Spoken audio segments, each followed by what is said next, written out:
Assalamualaikum, selamat pagi, siang, sore, atau malam. Perkenalkan, nama saya Akram Musa. Pada kesempatan kali ini saya akan mempresentasikan fenomena masalah public relation di PT Mayora Tbk. PT Mayora Tbk adalah perusahaan Indonesia yang bergerak di sektor makanan dan minuman, terkenal dengan merek-merek seperti Kopiko, Roma, Danisa, dan lain-lain.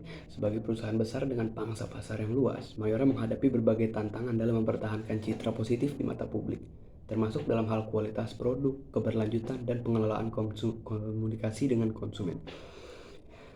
Salah satu masalah yang dapat berpotensi menjadi masalah PR bagi PT Mayora Indah Tbk adalah masalah kualitas produk dan klaim konsumen terhadap keselamatan produk. Misalnya, pada tahun 2017 terdapat kasus di mana beberapa produk biskuit Mayora sempat ditarik dari pasar karena isu bahan pengawet yang tidak sesuai dengan regulasi kesehatan yang berlaku. Selain itu, isu CSR juga menjadi penggunaan plastik yang berlebihan dalam produk makanan yang semakin mendapat perhatian masyarakat yang peduli dengan isu lingkungan. Saya akan menganalisis masalah yang terjadi dengan memberikan identifikasi apa penyebab masalahnya dan apa dampaknya. Saya mulai dari penyebab masalah. Ada beberapa penyebab masalah yang saya dapatkan. Yang pertama itu kualitas produk. Isu kualitas produk seringkali muncul akibat kurangnya pengawasan dalam proses produksi atau penggunaan bahan yang tidak sesuai standar.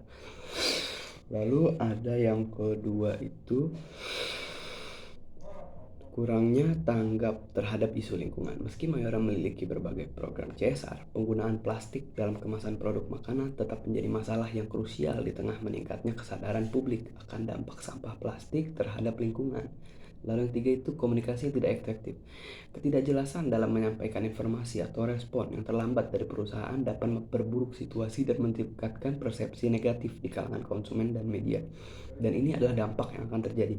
Yang pertama itu ada penurunan kepercayaan konsumen. Konsumen mungkin akan kehilangan kepercayaan terhadap produk-produk Mayora yang dapat berujung pada penurunan penjualan dan loyalitas pelanggan. Yang kedua yaitu kerugian reputasi jangka panjang.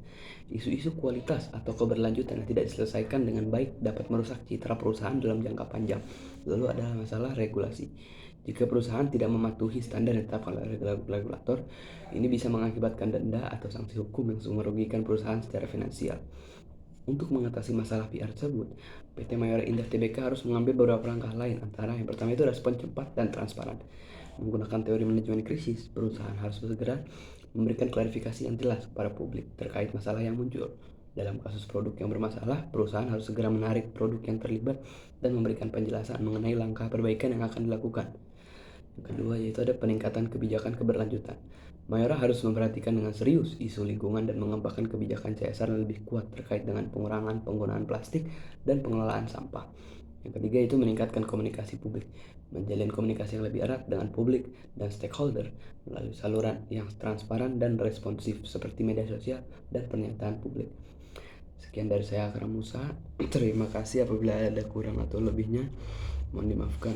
Assalamualaikum warahmatullahi wabarakatuh.